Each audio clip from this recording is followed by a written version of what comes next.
हाँ तो मेरे प्यारे बच्चों, आप सभी को नमस्ते। आप लोग कैसे? हम उम्मीद करते हैं कि आप लोग ठीक है, मस्त होंगे, जबरदस्त होंगे, ठीक है। और पढ़ाई को जो अपना कंटिन्यू ढंग से कर रहे होंगे। तो आप सभी को बीच जो है आ चुके हैं, और फिर से जो है धमाल मचाने के लिए, ठीक है।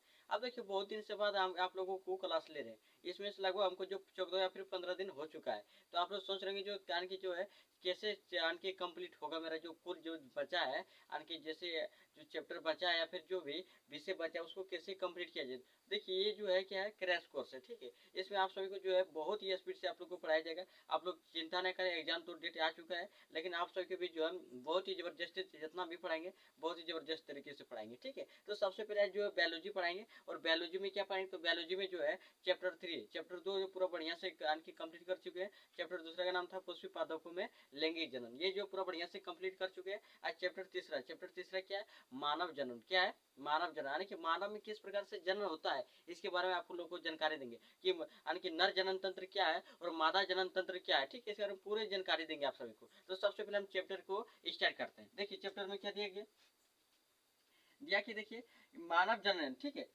मानव जनन, इसमें क्या पर मानव जनन के बारे में पढ़ना है। और इसमें यानी कि जो है मानव जनन के जो इसमें, ठीक है, मानव जनन में किस प्रकार से जनन होता है और कैसे क्रिया किया जाता है, सब बिल्कुल टोटल बताएंगे, ठीक है। अब देखिए इसमें क्या लिखा है, सबसे पहले मेन टॉपिक क्या है कि मानव नर जनन तंत्र। सबसे पहले हम लोग जानते हैं कि मानव नर जनन तंत्र होता क्या है, ठीक है। अब देखिए इसमें जो है इसको हम लोग मानव नर जनन तंत्र को दो भाग में बांटते हैं। सबसे पहले क्या है, सबसे पहले प्राथमिक, जिसको हम लोग बोलते हैं प्राथमिक जनन अंग। दूसरा क्या है, द्वितीय जनन अंग। देखिए प्राथमिक जनन अंग को जो है ये यानी कि इसको जो है प्राथमिक जनन अंग में रहता है क्या, वृषण रहता है। क्या रहता है, वृषण। और वृषण क्या कार्य करता है, वृषण आप सभी जानते हैं, ये जो दिख रहा है ये क्या है, वृषण है, ठीक है। यहाँ देखिए क्या बोल रहा है कि जो है प्राथमिक जनन अंग में क्या रहता है, वृषण, जिसको बोलते हैं टेस्टिज। क्या बोलते हैं, टेस्टिज, ठीक है। अब देखिए जो वृषण का कार्य क्या करता है, तो वृषण जो है क्या करता है, नर युग्मक एवं लिखा कि नर युग्मक शुक्राणु का निर्माण तथा नर हार्मोन की उत्पत्ति करता है। यानी कि जो वृषण है इसमें जो यानी कि शुक्राणु बनते हैं, ठीक है, या फिर जो है इसका जो यानी कि हार्मोन का निर्माण करता है, कौन करता है, तो वृषण करता है। कौन करता है, वृषण करता है। तो देखिए इसका कार्य क्या है कि नर युग्मक जो है शुक्राणु का निर्माण तथा नर हार्मोन की उत्पत्ति करना। इसका मेन कार्य क्या है कि नर युग्मक शुक्राणु का निर्माण तथा नर हार्मोन की उत्पत्ति करना। नर हार्मोन का निर्माण यानी कि जो जो शुक्राणु है, ठीक है, इसका निर्माण करता है, इसका जो है। और नर हार्मोन में जो यानी कि जैसे पुरुष में जो चीज जो हार्मोन निकलता है, ये कौन निर्माण करता है, तो वृषण करता है। इसका कार्य आप लोग को बढ़िया से समझ में आ चुका होगा, ठीक है।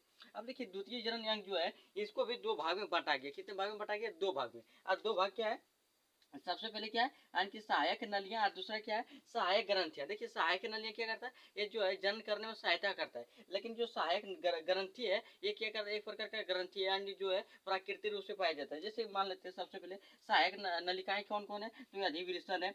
सबसे पहले क्या है, अधिवृषण। और दूसरा क्या है, वृषण कोश। और तीसरा क्या है, शुक्राणु वाहिका। और जो की चौथा क्या है, मूत्र जनन मार्ग। और पांचवा क्या है, सीसन। ये जो है क्या, सहायक नलिकाएं। तो आप लोग को पूछेगा जो है निम्नलिखित में से कौन सा सहायक नलिकाएं हैं, ऐसे आप लोग को ऑब्जेक्टिव में देखने को मिल सकता है, ठीक है। तो आप लोग डरने की बात नहीं, इसको बढ़िया से लिखा नहीं कि सहायक नलिका में आता है अधिवृषण आता है, वृषण कोश आता है, शुक्र वाहिका आता है, मूत्र जनन मार्ग आता है, और सीसन आता है, ठीक है।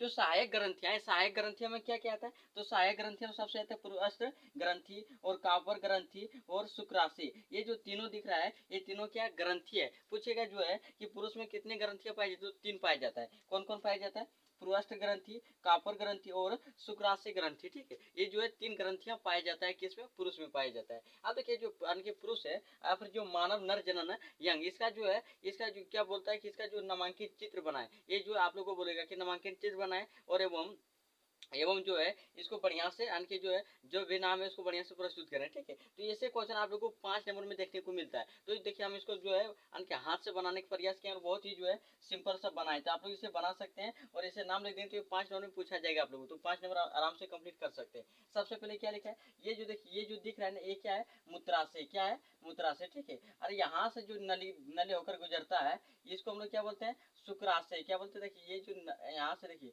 ये मूत्र मार्ग है, इसको बोलते हैं शुक्राशय। और ये जो दिख रहा है ये नली जो पार हो रहा है इसको बोलते हैं शुक्रवाहिका, क्या बोलते हैं, शुक्रवाहिका, ठीक है।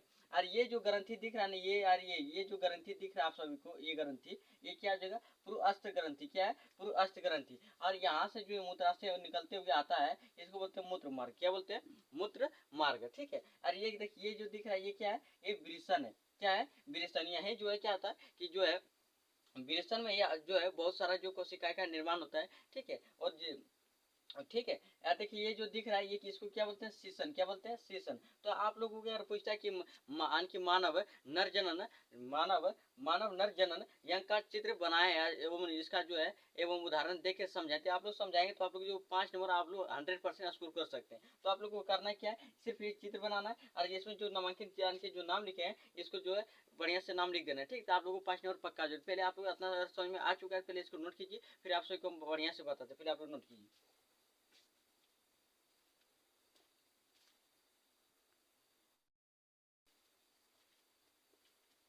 हाँ तो मेरे प्यारे बच्चों आप लोग नोट कर लिए होंगे, ठीक है, हमको विश्वास है कि आप लोग नोट कर लिए होंगे, ठीक है। अब देखिए आगे क्या होता है, हम जो है नर जान की जो है नर जनन यंग, ठीक है, उसका चित्र आप लोग बढ़िया से दिखा दिए। अब क्या दिखाएंगे, आप जो मादा जनन यंग का जो चित्र है इसको दिखाते हैं और सभी को समझाते हैं कि इसमें क्या कैसे पूछा जाएगा, ठीक है। अब देखिए ये जो दिख रहे हैं ये क्या है, तो मानव मादा जनन अंग का चित्र है, ठीक है। अब देखिए ये प्रश्न आप लोग को जो 5 नंबर पूछ सकता है कि इसका जो है नामांकित चित्र बनाए और इसका जो है जो है नामांकित चित्र बनाए और उसका नाम लिखें, ठीक है। तो इसे आप लोग को जो है 5 नंबर में एग्जाम में पूछा जा सकता है। तो देखिए इसमें क्या दिया गया है, सबसे पहले ये जो है एक प्रकार से हम जो मादा जनन यंग है इसको बनाने के बाद जो है क्या करेंगे, ये यहाँ जो दिख रहा है इसको बोलते हैं अंडवाहिनी, क्या बोलते हैं, अंडवाहिनी, ठीक है। ये जो दिख रहा है इसको क्या बोलते हैं, अंडाशय, क्या बोलते हैं, अंडाशय, ठीक है। और ये जो दिख रहा है इसको क्या बोलते हैं, फिमरी, क्या बोलते हैं, फिमरी। ये जो दिख रहा है यहाँ जो जब मादा जनन अंग में जब गर्भाशय होता है, जब गर्भाशय होने के कारण क्या होता है, जब शुक्राणु प्रवेश करता है ना, शुक्राणु जब प्रवेश करता है तो वो धीरे धीरे यहाँ से जो है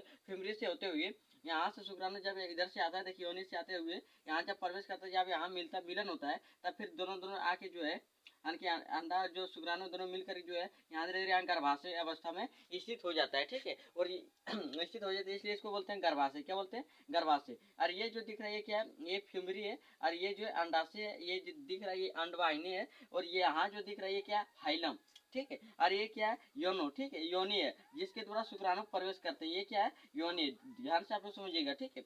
अरे अगर पूरा बढ़िया से कंप्लीट कर देगा ना तो इसका क्या हो जाएगा, मानव मादा जनन अंग का चित्र हो जाएगा। ये जो पूरा दिख रहा है ये क्या है, मानव मादा जनन अंग का चित्र है। तो आप लोग पूछता है कि जो इसके नामांकित चित्र बनाए तो आप लोग बना सकते हैं, ठीक है। अब देखिए क्या आवर्त चक्र, जिसको हम लोग बोलते हैं मासिक चक्र, जिसको बोलते हैं एमसी, ठीक है। अब देखिए आवर्त चक्र होता क्या है, ये अधिकतर जो यानी कि जो है आवर्त चक्र किसमें पाया जाता है, स्त्रियों में पाया जाता है, आप लोगों को पता होगा, ठीक है। अब देखिए इसको बोलते हैं, इसको इंग्लिश में बोलते हैं मंस्ट्रुअल साइकिल, जिसको एमसी, जिसको बोलते हैं एमसी। इसका देखिए अन्य नाम क्या क्या हो सकता है, इसका अन्य नाम हो सकता है कि मासिक चक्र या फिर मासिक धर्म या फिर रजो धर्म या फिर जो मासिक श्राव या फिर महावरी या फिर जो है पीरियड, यानी कि ऐसे जो है इसका अनेक नाम है। कहीं से आप लोग को क्वेश्चन पूछ सकता है, पूछेगा कि मासिक चक्र क्या है फिर जो मासिक धर्म क्या है, ऐसे प्रश्न आप लोग को पूछा जा सकता है, ठीक है। तो सबसे पहले हम लोग जानते हैं इसका परिभाषा है क्या। तो सामान्यतः स्त्रियों में यौन आवर से ही अनेक आंतरिक जनन अंगों में कुछ चक्रीय क्रियाएं होने लगती है, यानी कि जो सामान्य स्त्री है उसमें जो है स्त्रियों में यौन आरंभ से ही उनके आंतरिक जनन अंगों में, यानी कि उसके आंतरिक जो जनन अंग है उसमें कुछ परियान की कुछ चक्रीय क्रियाएं होने लगती है, उसमें जो चक्रीय क्रियाएं वो होने लगती है, जिसे हम लोग आवर्त चक्र कहते हैं। क्या कहते हैं, आवर्त चक्र कहते हैं या फिर उसको मासिक चक्र कहते हैं, ऐसे हम लोग जाने जाते हैं, ठीक है। तो आप लोग जो है अपने अगर आप लोग समझ में आएगा तो मेरा वीडियो को लाइक कीजिएगा, शेयर कीजिएगा जो है, ठीक। और जो है यूट्यूब के चैनल को जो है मेरा उसको सब्सक्राइब कीजिएगा, ठीक है। फिर मिलते हैं अगले वीडियो में, इसी दमदार तरीके से आप लोग पढ़ाते रहेंगे। आप लोग पहले लिख लीजिए।